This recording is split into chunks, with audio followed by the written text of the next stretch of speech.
Welcome to Dad Bods and Touchdowns. Hey, thank you for joining us on another episode of Dad Bods and Touchdowns. Just a friendly reminder, if you enjoy what you're hearing or if you agree with our opinion, please like the video. Even if you don't agree with our opinion, like the video, throw some comments down, and then follow the channel. Erick, how's it going? Good. I'm missing some sports. I needed a little bit more than just basketball. I know it's March Madness, but I need more. That's all I'm saying. Yeah. I just need a little more. I agree. I mean, we had the NCAA wrestling tournament going on. I got to catch up. Good. I got to catch up on the finals yet. I know you watched them. We briefly talked about a couple of the surprises and a couple of the non-surprises, but we'll maybe touch base on that on the next episode. Let's talk about a couple topics real quick. We'll just throw some stuff off. Just for those of you who are new or just started listening, we cover all kinds of topics from the NFL to UFC, some boxing, some real American freestyle, which is coming up actually at the end of this month, next weekend. Real American Freestyle 7 will be going. We'll start off with the Bears real quick. Still questions at left tackle. They still have Taylor Decker out there. That's a free agent that was released from Detroit. Erick, I mean, do you think they go after him at this point? I don't think so. He's wanting a rough, from what I read, he's wanting $20 million a year for a 32-year-old left tackle who's considered retiring. Maybe he'll be a late sign-on if they don't draft somebody, but I feel like they're past that. I feel like after signing Braxton and then the left tackle for the Browns, I think there's just not enough room right now for that kind of money that they want to spend on, or a $21 million left tackle that might not even play that long. So I think they're just trying to see what they have. Right. And I agree. But the bottom line is, I say no more, not just because of what he was asking, but the Bears currently have under $500,000 of cap space. Right now, they're going to have to restructure contracts just to sign draft picks. I mean, right now, the Bears are in a pretty tight spot with cap space. It wouldn't make sense to run out and spend a lot on getting Taylor Decker. It just doesn't make any sense to me, considering at the end of this coming season, their biggest signing to me in the history of the team is going to be re-signing Caleb Williams. So you have to have some cap space going in. You can't spend a lot this season because you have to know what you're running into next season. Yeah, I mean, you got Caleb Williams, you got Roma Dunze, you got, the year after that with, Luther Burton. I mean, you also got Wright that you're going to have to re-sign. He's going to get good money. So I agree with you 100%. You got to look forward to the future. And I feel like they're not too scared because they know Caleb they can move in the pocket. So that if they believe in him. So as long as they have somebody serviceable for now until Trapello can come back, hopefully, or if they draft somebody, they can develop that person. But I have faith in Ryan Poles because he's done good so far, I think, for what he has done. Yeah, and that's what I was going to bring up is looking at the draft, actually, not just for this season, but next season, we're going to see how good Ryan Poles and Ben Johnson work together on these drafts, because there's going to be some guys gone for that simple fact of, like you said, they have to keep Wright there. I mean, he's an all-pro right tackle. He is the future at right tackle for the Bears. And then you got Caleb Williams you're going to have to re-sign. And like you had already mentioned, there's a lot of the bigger guys that you're going to have that you have to sign. So that draft is going to be important this year, and it's going to be important next year. We're going to see just how good those two really worked well. Yeah, I think that's another reason why we didn't get a Max Crosby either. You know what I mean? Because they know they're like, we can't afford these big name people because of we got to pay the main man. Yeah. Caleb When it comes to the bigger picture. Exactly. Yeah, absolutely. So I will say this, looking at the moves that they've done so far without seeing the draft, I have to be realistic and say I still think we are short of being a Super Bowl team. I will say that. I think that there's some teams that have made some pretty decent moves to keep themselves in a pretty good spot. So it's going to be interesting. I hope I'm wrong on that feeling. I just feel that we haven't done enough in free agency, and not because they haven't tried. It's more of the financial piece of things that keeping it together. So come the following seasons, we do have a Super Bowl contending team. I don't disagree, but you gotta have faith in the Iceman. He'll Yeah. come through when you need him to. Shout out to him. He also is trying to trademark that and the Jumpman logo for himself. So he's going to be making money in merch here soon.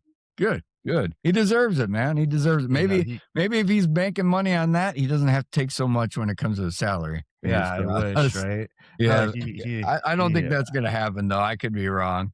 it's it. He trademarked the where he's jumping on that fourth down, Nice. that throw, Yeah, that logo, and then as he the should. Iceman name brand. So Yeah, it as should he be should. interesting. You know, All right. The 49ers haven't cut Trent Williams yet. And this is a deal. They're not going to cut him until after the draft. And if they don't get what they feel is their comfortable spot at that position, they're not cutting him. They're going to keep him. They may rework his contract a little bit to make it a little bit more friendly to the team, but you can't let him go if you don't replace that spot. I mean, he's 38, $46.8 million, 12% of the total team cap. I mean, that's a lot of money for a 38-year-old. I mean, he's Right. worth it. I'm not saying he's not, but he can't stay healthy at this time either.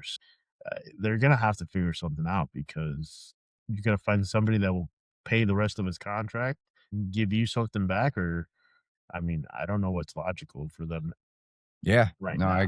I agree. The fact if they resign Jawan Jennings, I mean, that's another one right now. I think we're at the point in free agency where you're not going to see a lot of guys signed right now until after the draft. I mean, when it comes down to it, what teams can get in the draft at a cheaper rate to save that cap space, they're going to come at somebody after the fact if they didn't get what they wanted. He's wanting one or two receiver money, so 15 mil right now. That's what he wants. But Right. I think the NFL sees him as a 3.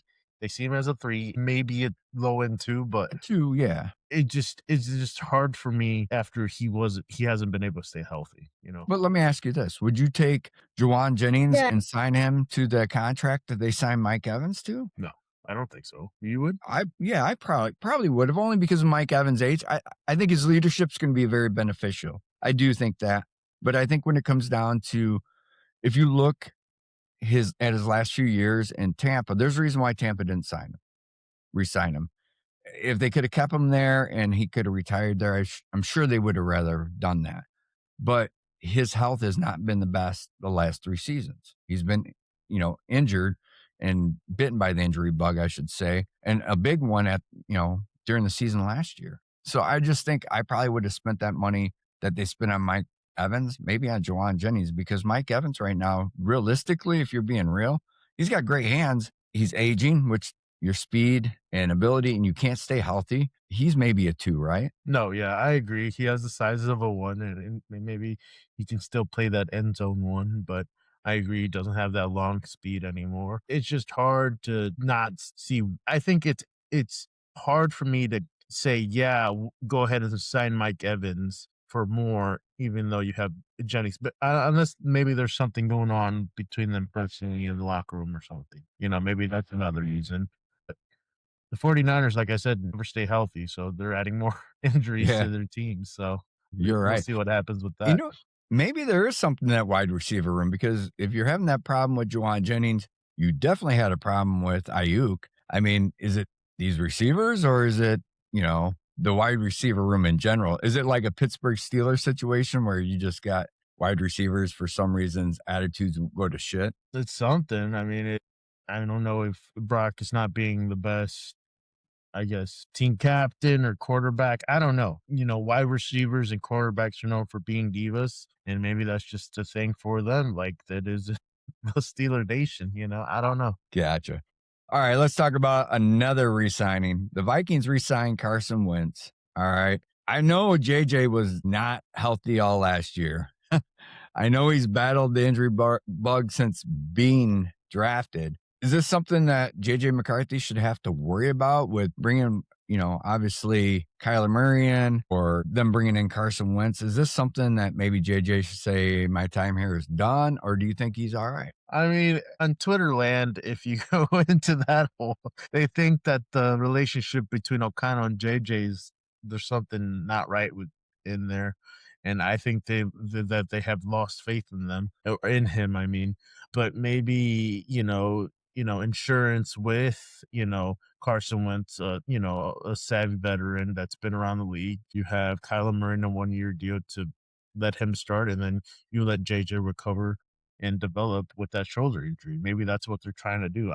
I mean, I See, I don't. think I was doing some thinking, and I was throw this out to you because we've got a similar situation in Chicago where we have a older veteran quarterback that was just resigned, and obviously we have Bajent, and then we have Williams. I mean, maybe is that what they're doing in Minnesota?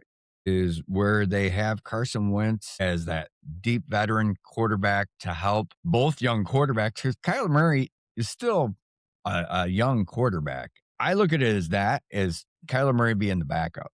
I think JJ is still your starter. I think it's a prove it year for him. I think it'd be a short leash. Don't get me wrong. I think that if he goes out and he stays healthy and he doesn't win in the first 5 weeks, 6 weeks, like make them a winning team, I could see the team flipping to Kyler Murray. I don't think Carson Wentz is the starter ever for the Vikings unless both of them are injured. No. You know what I mean? I the number one answer. That's just I don't see. Yeah. See, I think Kyler Murray is more of a safety net to make sure that they don't skip a beat like they did last season. Carson Wentz did not come in and do a good job. And that's why I said I don't see that signing as someone that they plan on putting into a starting role. I see that as somebody to help these guys who Wentz has spent a lot of time in the quarterback room. He's going to help these guys. Somebody like Kyler Murray, who we know through his history with Arizona, struggles to prepare for games. He doesn't prepare for properly.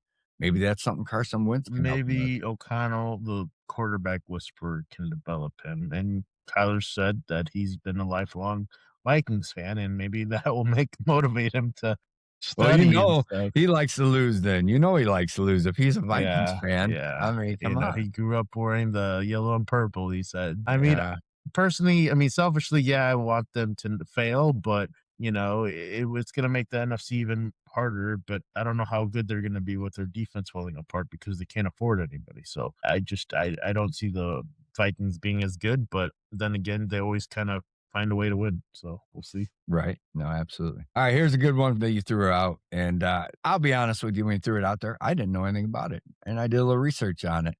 Jason Dart wore a Pilgrim's outfit, and I didn't realize it was getting as much media time as it was. Maybe I'm just lost in the media sometimes. But his outfit, what's your deal with his outfit? I'm going to tell you mine after. It's Pastor Jax. You know what I mean? Like, that's just what he looks like. He's like, hey, I'm in the off season and my girlfriend wants me to do this fashion show. And he's like, okay. And then he decides to put this long ass robe on himself and look like he's back in the 19 or 1780s.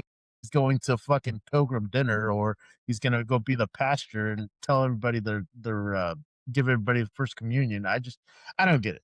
I mean, that's just not me. I don't know fashion. Okay, I wear sweats and t-shirt, but that's just ugly. I don't know what the fuck he's doing. I'm no fashion guru either, but I will tell you this. This guy don't give a fuck. He doesn't. I mean, Jackson Dart doesn't give a shit what anybody thinks about him. I honestly believe that.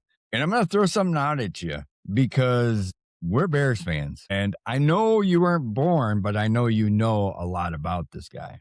All right. He reminds me a lot, like when it comes to attitude on the field, off the field, of Jim McMahon, the punky QB. He really reminds me of him only because McMahon didn't care what you thought about him while he was on the field. He didn't care about what you thought about him off the field. Matter of fact, he enjoyed pissing the media off.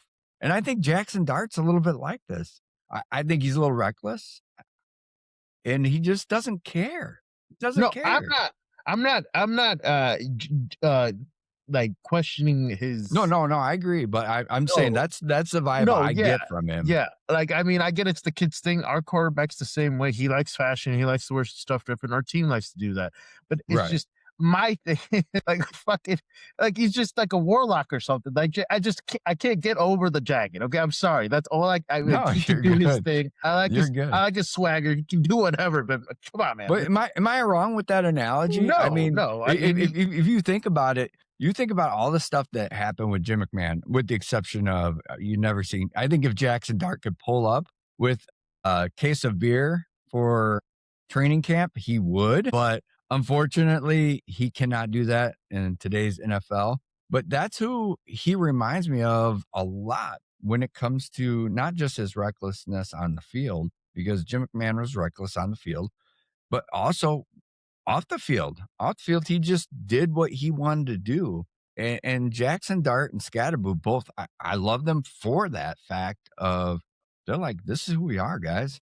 New York, if they play their cards right, can be dangerous. You know what I mean? Yeah. But it's New York, so we'll see if they're able to actually put it together. Right. They got a good young quarterback and a good running back and a really good receiver neighbors. I mean, they just need an offensive line, honestly. So we'll see if they can establish that. Like I said, I'm not saying anything bad about Dart's swag or anything, but it's just Yeah. I just can't. I just couldn't do it. That's why I threw that out there. That was a I little couldn't fun. do it either. I'm with you. Shout out to him, for I will tell you, being there. I mean, I'm a blue jean freaking sweatshirt kind of person myself. And if that's not it, it's a thin long sleeve shirt or a t-shirt. So I'm Yeah. with you. I mean, you're not going to catch me on no runway. I feel like that old man, now that today's music sucks, like that's what I'm thinking, It's like, fuck. I told Wait till you myself hit I was over going to be 50. like that. It's coming, right? Yeah. So it's just, I just can't. I don't know.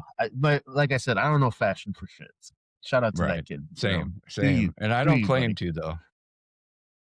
I do have a lot of jerseys. I do wear a lot of jerseys. Yeah, too. yeah, same. So it's just, I thought it was fun and kind of funny. He's like, yeah, I'll go with you to the fashion show. Yeah, whatever.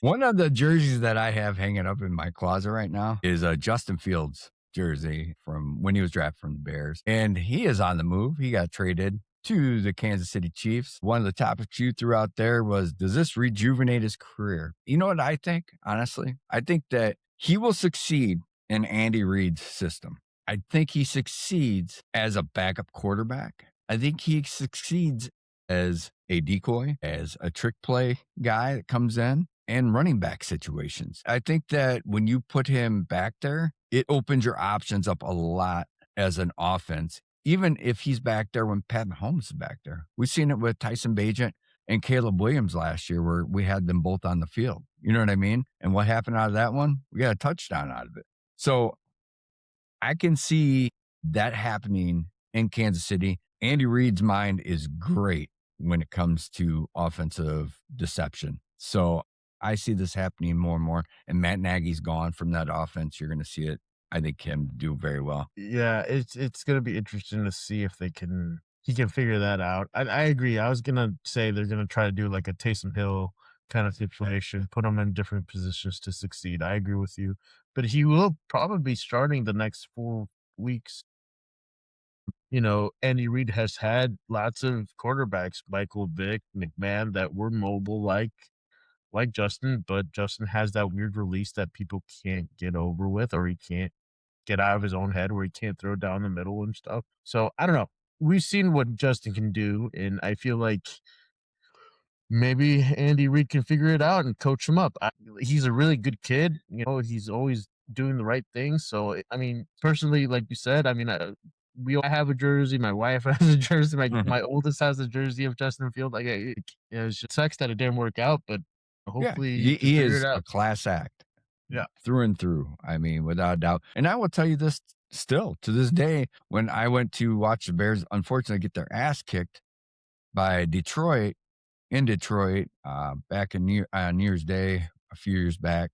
And he was throwing the ball, just sitting back in the end zone and letting them fly 55, 60 yards through the air and hitting them on a dot. If somebody could work with what his problems are with reading defenses and a little bit on his release point, he can still play at some level in the NFL.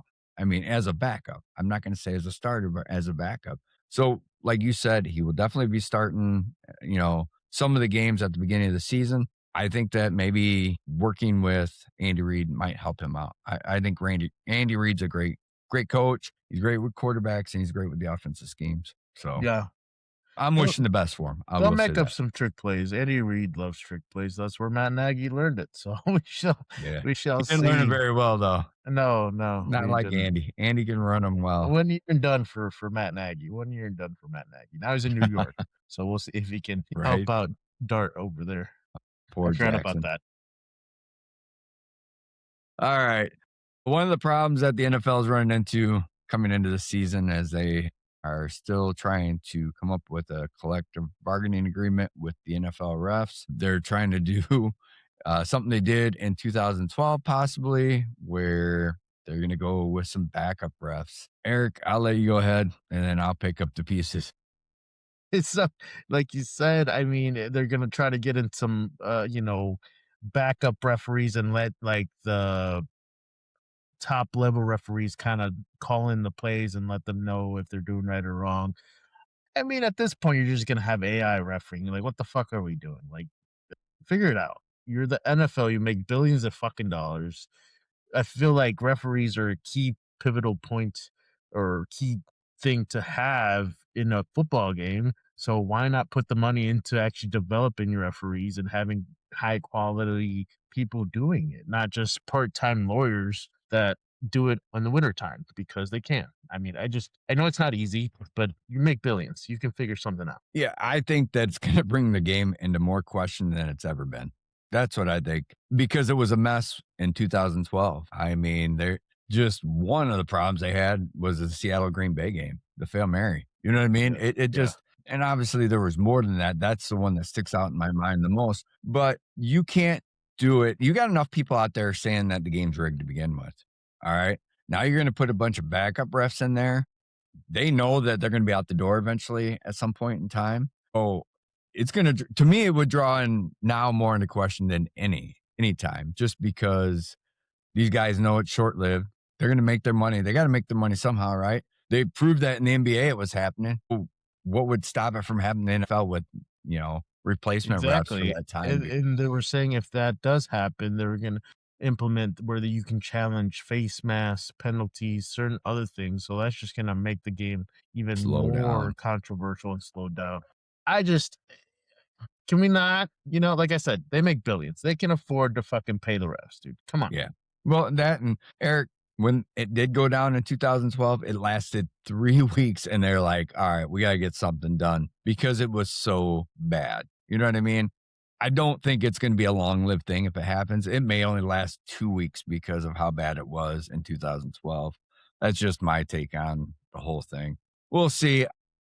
Keep the purity of the game, and I don't disagree with you. Pretty soon it'll be AI generated, just like baseball is going to at this point in time with the strike zone. We'll see what happens. I kind of like the strike thing. I will say a little bit. I like it a little bit, but then again, I don't know.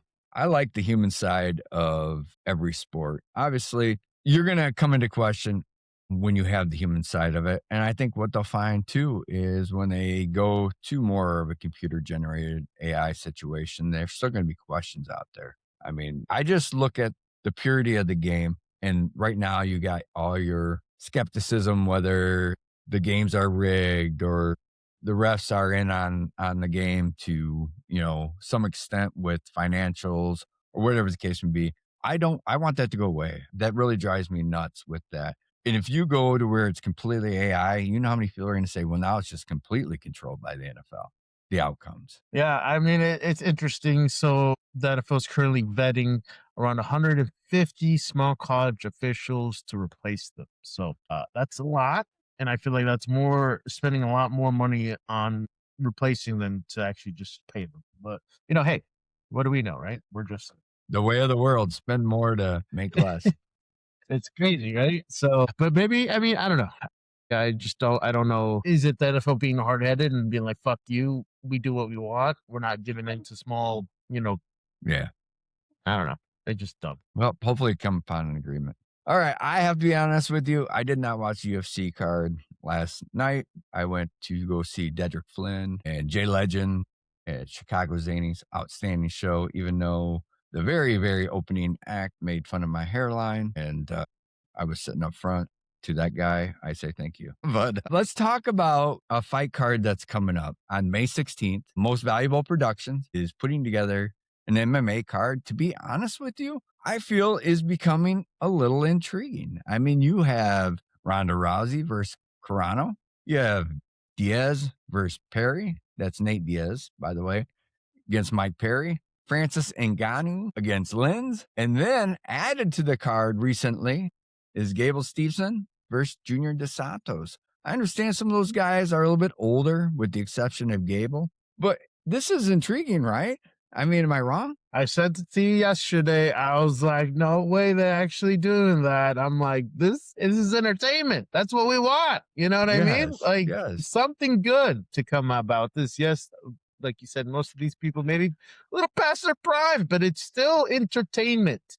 You know, how many people went and saw the fixed fight between Big Paul and Mike Tyson? Oh So my I mean, God. Yeah, people the tuned sparring into match. that shit, and that was fucking stupid. So I Right. mean, this will be better because they'll actually. I hope they'll try and they'll get paid. So I mean, it's a win-win. Yeah. Now, in all fairness, White was asked about Nate Diaz being on this card, and he said, good for him. They made him an offer he couldn't refuse.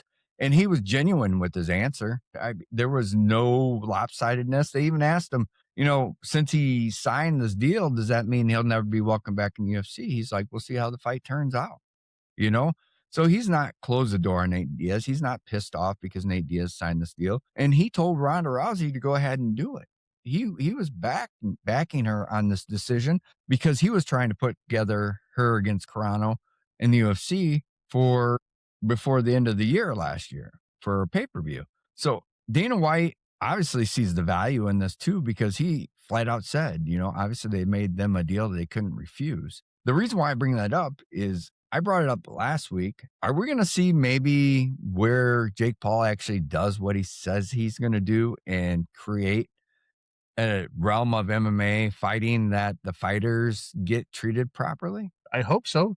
Like I said, the UFC needs competition. Bellator can keep up, but that's how you get better product. Having somebody challenge you. You know what I mean? And that's how you get the best out of somebody. If you have a cushy job and you're not going to lose it, you're going to do half-ass work because people are still going to, buy it regardless of what it is, You know, and right. I that's agree. just what I believe because right now the UFC fight yesterday in London were cool. Like it was good, but it could be better. It could always be better. Right, right. I will say 2 weeks ago, that card had some really solid fights on it. But what I did is I actually took the card that they're doing for the White House card, and I looked at the May 16th card, and I said to myself, if I had to pick one of them, which one would I? And even with having to struggle with that, which one would I watch, tells me that MVP is doing something correct. You know what I Yeah, mean? exactly. At the end of the day, I'm telling you right now, I'd watch the White House card only because I do feel it's better. It's not great, but it's better than watching the older. Now, when Only Gable because got of up to fight, Pereira. Only because it of Pereira. That's the only right reason why I for watch yeah that. yeah. But I mean, the only time I think I would flip it is when Gable Stevenson was going to fight. You know what I mean? Yeah, That's the only one that was that. just the kiss on top Oh of yeah, it. You know what I mean? When I saw that, I was like, that is top tier. that That is guy great. is the future of heavyweight fighting. I'm a little nervous for him because I mean, Dos Santos is old, but that man has hands. Oh He's yeah, knocked yeah, out the likes of Cain Velasquez, Bigfoot, like a whole bunch of people that are yep, big bad motherfuckers. No yeah. offense to Stevenson, but he's still got to learn, and this is Oh gonna be yeah. not gonna be easy for him. And in his last fight, you remember he ate a solid freaking was it a left kick Yeah, to the he jaw? got kicked. Yeah, Yeah. So I mean, I he mean, can't do that against Junior Dos Santos, I know, even at especially Junior's that age. overhand right. He's gonna go to Yeah, sleep if he gets caught with that. So exactly. I mean, it's a good learning experience for him. I hope he still needs a lot of work with his hands. It should be a good. I'm excited to see that fight for sure. Yeah, absolutely. And I got a feeling we're going to see John Jones on an MVP card soon, only because he is pushing now more than ever for that release from the UFC. Again, tweeting out, he wanted over 30 mil. He claims that he dropped down even to 15 mil to be on that White House card to fight Pereira. So, I mean, ultimately, I think he's done with the UFC. I think the UFC is done with him. I think they need to do the right thing, release him. And if he wants to fight, and if Dana's worried about him being a lame duck because of his hip, Dana doesn't have to worry about it anymore, right? Oh, yeah, he's still got a couple fights, I think, Yeah. Yeah, I So, agree. I mean, I don't know why Dana doesn't just pay him. You should have had Conor McGregor, you should have had John Jones, you should have had your big money tickets on the White House fight. Uh, Speaking of Conor McGregor, did you see where Dustin Poirier was talking about Conor McGregor and about his fights and the impact that McGregor has on fighters? He was talking about how he struggled to get fights and he struggled to get paid until after that first fight with Conor McGregor. He said after that, that's when he started getting his main card fights. That's when he started making his money. And he was actually speaking highly of Conor McGregor as far as what he does and his impact for the UFC. I agree with that. As a promoter, though, and BKFC, he has not done that. I want to state that first and foremost out onto the outside there. But when you're fighting him, what he does for people, I agree with you, Eric. He needed to be on that White House card. He needs to take in one of these young guys and get them going on that level. What do you see the WWE? I know it's fake and people can say this and that, but the heels bring over these kids, or the vets bring these kids over. You know what I mean? And just it is what it is. You got to pass the torch. And the WWE, to its fault, is their own issues, but they know how to Put play to the somebody over. audience Yeah. exactly. So it's just you got to learn from them too. I mean, they're part of the same company now, so I mean, figure it out. I don't think it's that hard. I mean, I know Vince has his own issues and stuff, but I'm sure you can get in contact with certain people, call Triple H. I mean, figure it out. Like, you guys need to understand, when you're having the first fight in the White House, you just need to go over the top. It doesn't matter how far or how much, just do it. Right. No, absolutely. All right. Last but not least for me, Eric, we got Real American Freestyle and this coming Saturday. We'll put our picks out there for the last 5 matches of that one when we do the pod next week. But here's going to be an interesting main event because you're putting Giorgio back out there against Artem. Do you think this turns out any different, or do you I think thought they kicked them out. no? What? Nope, What? that I is didn't the see main that. event for Real American Freestyle 7. I thought it Anybody was that's gonna be listened this Kobe. far, by the way, if you get a chance, watch Real American Freestyle 7, especially that main event, because Yeah, they changed it the card on me, bro. I haven't. it may go from being That's crazy. freestyle match to freestyle slash, I don't know. So it was a mess last time. I don't know what they're going to do to keep it under control this time. I, is that something to be excited for next Saturday? I mean, yeah, it gives you a little spice. I mean, you got, like I said, I mean, we talked about Pat Downey, Bill Bassett, you Yeah. got Wyatt Henderson, you got, Kyle Schneider, Covington. Dake. I mean, there's a lot of really good names. I really thought the main card was going to be Danis versus Covington, but they came No, out of left field with this. I didn't even know about that. Look at that. I didn't But I know told you until, it's for the attention. I said that. You said you yeah. didn't like it, but I'm like, they're gonna feed off of this, man. I'm telling you. Yeah, but man, I just, with, to me, Giorgio was going to fight him in Brazil and I guess they offered him a very good chunk of change in order to go down there and fight, by the way. And then he turned it down, even though he said differently. I'm leaning to believe that he decided he wasn't going to Brazil to try to Probably fight not this the guy probably and not the something best bad idea. happened. Yeah, yeah. Yeah. You gotta have So, neutral environment. yeah, maybe something a little bit safer, I would think. But anyway, I'm really looking forward to that card. Really, really looking forward to it. I think it's going to be great. Once again, if you made it this far through the pod, I highly suggest you watch Real American Freestyle 7 on March 28th. Eric, you got anything want to You add know, to what we got going on? no, I mean, like, we're just kicking it. Hopefully we can keep watching, and hopefully there's more fun stuff to watch. This definitely makes me want to go watch a Real American. That's going to be good for everybody. I think. They're bringing on the good product. That's crazy. I didn't know that. Anyways, we really appreciate everybody. Hopefully we can keep pushing, figuring stuff out. More good news will come out. More entertaining stuff. But right now it's kind of slow. So let us know any ideas, any topics you like. We can always cover.